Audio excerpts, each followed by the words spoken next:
Hello, everybody, and welcome back to another episode of Success is Not Convenient. We're going to be talking about today, should I fire a client?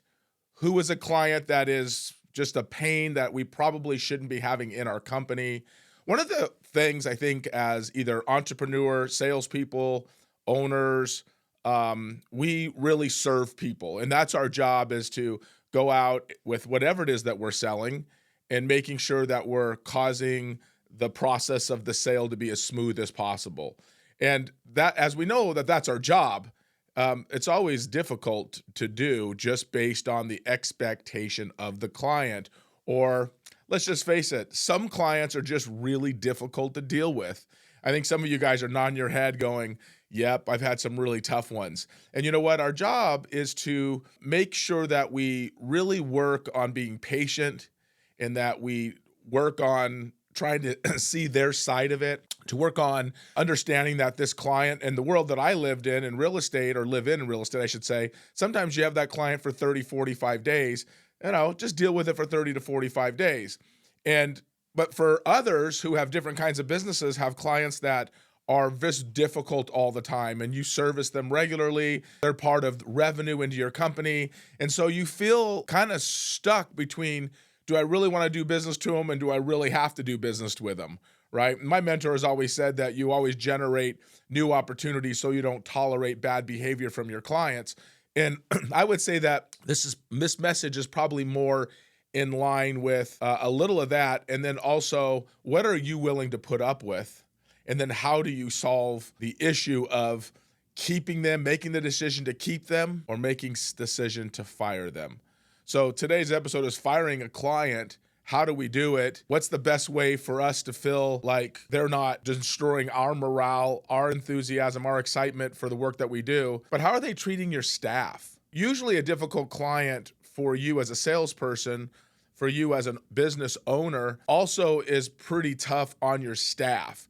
And so the question I think that we want to ask ourselves is, do we want to continue working with clients to just generate income for our business, or is there something we can do to go out and replace the client with somebody that's more respectful for whatever it is that you're trying to sell or do? Okay. So, these kind of clients are constantly disrespectful and abusive. And these are the clients that they're never happy. No matter what you do, all they want to do is complain. No matter what move you make, they complain. And so I had one recently that I was just dealing with, that was working with one of my agents in my company. And I'm not sure that there's really anything I can do to make the situation any better. They've just made up a mind that they didn't like this particular salesperson. Do I feel like my salesperson had some fault in this? The answer to that is yes. But to continually be abusive through the process, instead of just going through it and saying, hey, listen, these things happen. Let's try to make the best we possibly can out of this situation. These particular individuals want to continue just to be abusive. I don't know how else to say it. You don't always have to deal with clients that do that to you. And the real question, and hopefully you'll get out of this time together today, is that there are options. You do have options into not dealing with clients that behave that way, right? Clients that maybe they belittle you, right? They yell, they treat you and your team very poorly. They basically lower the company's morale, right? Firing them, letting them go, protects the culture and reinforces that respect as a non-negotiable. And in the 21 years that I've been working in this business, and several more that I've started, is that there's no reason to tolerate somebody who treats you poorly. And really what you're doing as a business owner is you're protecting the culture and the respect of the people who work in your company. Remember, there's always going to be nasty people in the world, right? I love what Jim Rohn says. There's only one really mean, nasty person in the whole world. They just happen to move around a whole lot, right? And you look at this going, there are going to be people like that. But what the question I want to ask all the owners, all the entrepreneurs out there, is it really worth working with a client that's so difficult that everybody in your company doesn't like them, and it creates really poor morale and culture in your company? And that's not worth it for one client, because I can tell you, I've personally worked with, just in my real estate side, inside of my companies, we've worked with over 7,000 clients. And yes, there are a few that we probably would never work with again. We've made that decision that, yeah. But for the majority of them, let's call it 90%, 95% of every client we worked with have been okay or a joy to work with. Not nasty where you felt like you wanted to get rid of them. But sometimes we have to go in and go, hey, listen, we got that one closed. We've fulfilled our business relationship, and let's just not call that person back. Let's not try to get business from that person again. I'll tell you a funny story. I had a client one time, we served them and sold a house, and several years later they came back and they said, hey, we really want you guys to do, sell this property for us or whatever. And the whole team basically had an uprising and said, no, we can't do that. We can't work with that person. Well, guess what? Yours truly, I decided to work with them. And I said, listen, guys, I'm going to take on the responsibility of making sure that we serve this client, and I'm going to do it personally, and I'm going to take it all the way from start to finish because, frankly, to be honest with myself, I wanted the business. And boy, that was a huge mistake. I mean, the client was so difficult to deal with. I questioned myself regularly on why I made a decision. I think what it was is I didn't have to really work with them the first time. My staff did, and my staff had this very much uprising on this whole thing and said, oh my God, they are the most difficult people to deal with. And I'm like, yeah, it can't be that bad. Well, I totally underestimated it, right? Sometimes you have to just understand that your staff is right. And no matter how difficult the client can be, you have to listen to your staff. No matter how much you need the business, you have to listen to your staff.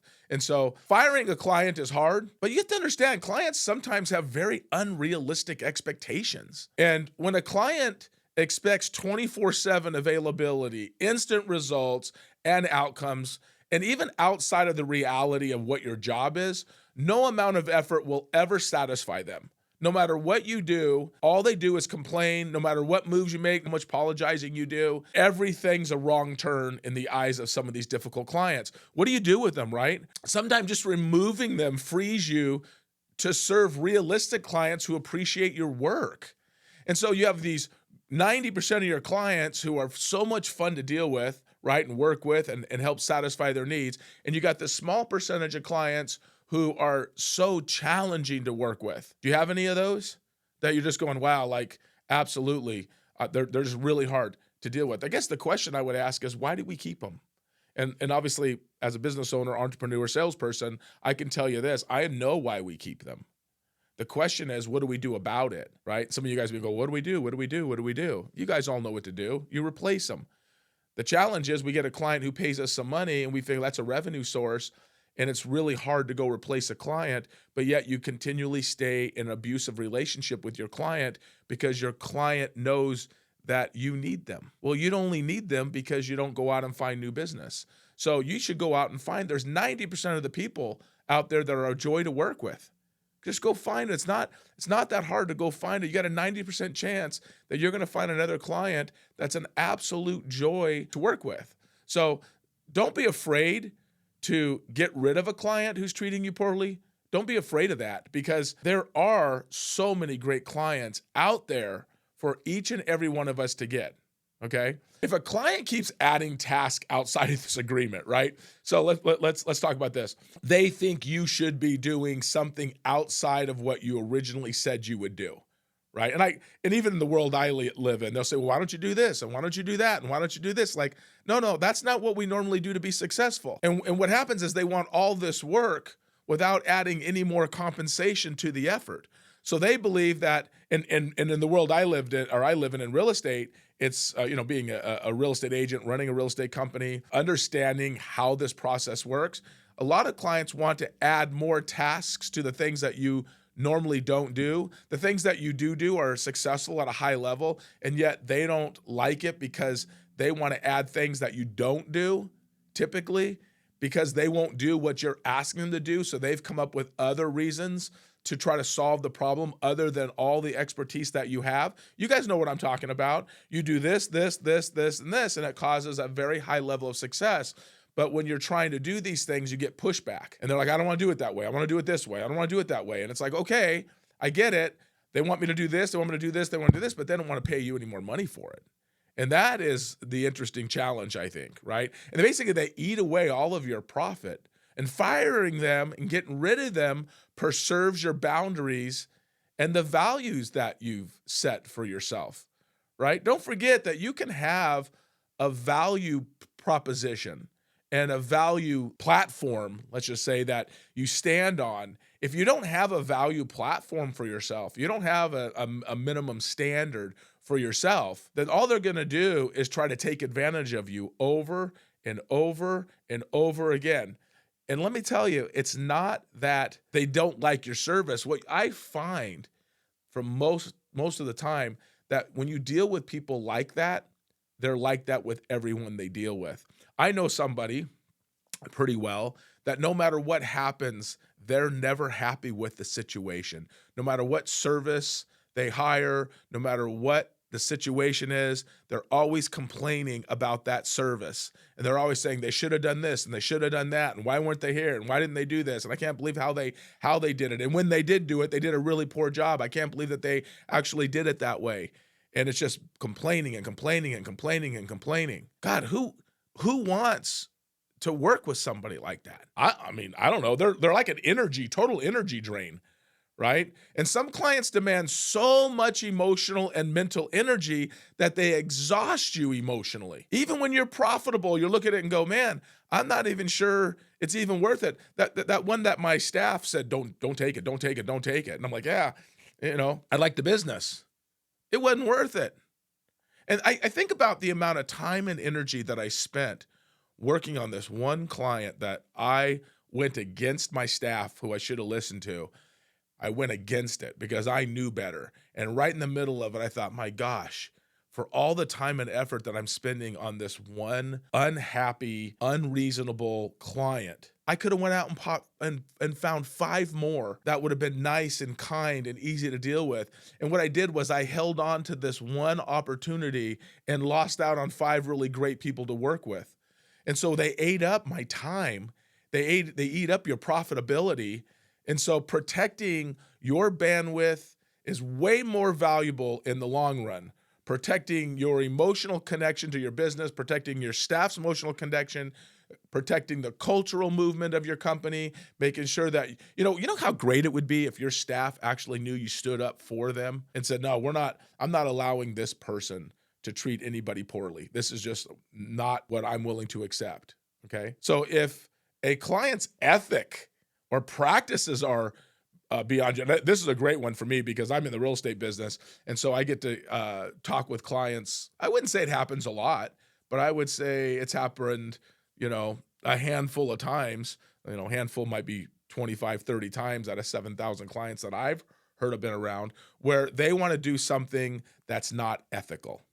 Okay. So the practices or the vision conflicts with your own dishonesty or lack of integrity, cutting corners, things like that. Don't allow a client to try to say, well, can we get away with this?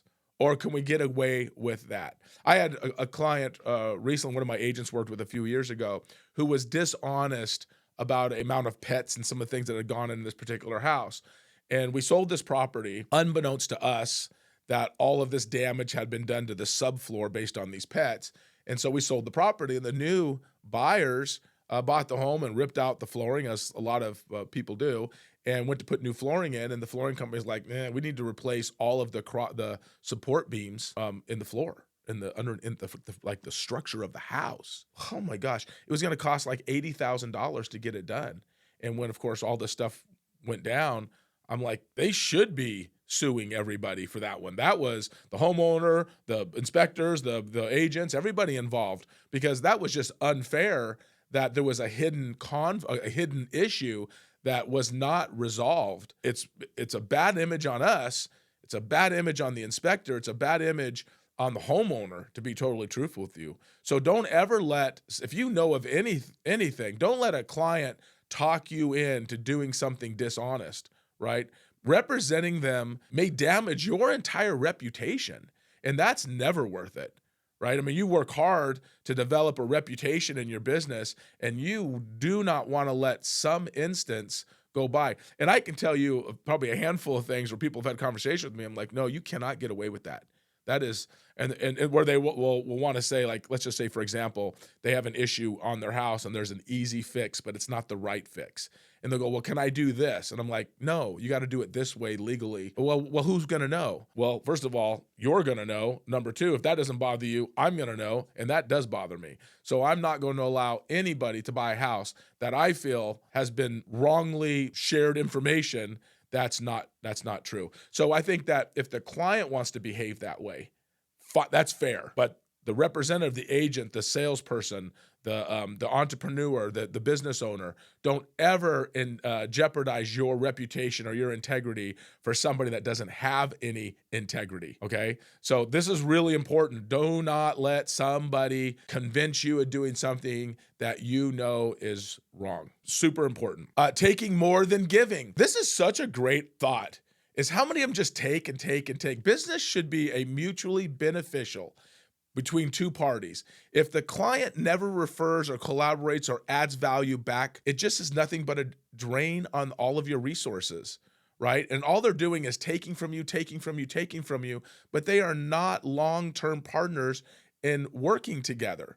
They're not worth working. So in the world I live in, I work with a client, typically once they're under contract, let's just call it 4 to 6 weeks. We can tolerate some difficulty for 4 to 6 weeks, but for those of you that have long-term servicing partners who continually take from you and they are not a good partner relationship, go find another partner. Go find somebody that values who you are and what you're about, right? Are your people like over demanding and micromanaging the system, right? Clients who don't trust your expertise and they totally insist on controlling every detail and create inefficiencies in your business, right? And like they're just barking at you orders, not taking your advice, but they're taking from you your emotional energy. Fire them. Fire them clears the space for clients who respect your process. I'm a big believer in this, and I learned as a real estate agent, you generate so you don't tolerate. And you guys, if you're writing this down, write that down. You generate so you don't tolerate. And whether I'm running a real estate company and I'm having to hire new agents because the other agents are negative or not productive, there's no reason to keep somebody if they're a drain on your company or if they're not a process of holding up the minimum standards of the company. Get rid of them. I know you guys are sitting there going, well, Bernie, it's a lot harder than you think. It's not. Every business that I have ever, a business owner that I've ever talked to, and anybody that I have ever had a chance to meet, they'll all tell the same thing, and that is go find people that will work in your system, that'll follow the culture of the company and the standards. And I believe two things are happening if you're allowing that to happen from a client's perspective and also from an employee perspective. And that is you either don't have standards, core values in your company, or if you do and you're shaking your head, well, I do have that, then you're not upholding them. Or three, you need better standards. So what are your standards for working with clients? And what are your standards for working with employees? What standards do you have? But back to the clients, because we can get into managing staff and culture and rules and what is the culture like inside of your company? What are your standards inside of your company? Let's talk about low profitability just in general. Sometimes a client pays, but the time, effort, and resources required leave margins razor thin. So you look at this going, well, I am making money on them, but I'm not making as much. Firing them allows you to replace them with a higher value opportunity. Don't be afraid to constantly consider looking at the idea that this client is just not worth it financially. This client's not worth it for my staff. This client's a pain. You ever get on the phone with the client like, oh God, I just don't want to even talk to him. Fire him. Life is way too short to have constant negativity and toxic relationships with other people. Toxic clients who always complain, find fault, spread the negativity. Gosh, who wants that? They can literally demotivate your entire team. A positive client brings a great environment to your team, and the results of them with your staff are amazing. I can't even tell you how many times my staff will sit there and go, gosh, these people are so great. Oh, these people, they're so nice. Guys, let me tell you about the conversation I had with so-and-so. And it's inspiring, some of these people you get to work with. And then you have the other ones that are like, oh my gosh, I hate talking to them. If you're a client that's that way, that's fine, right?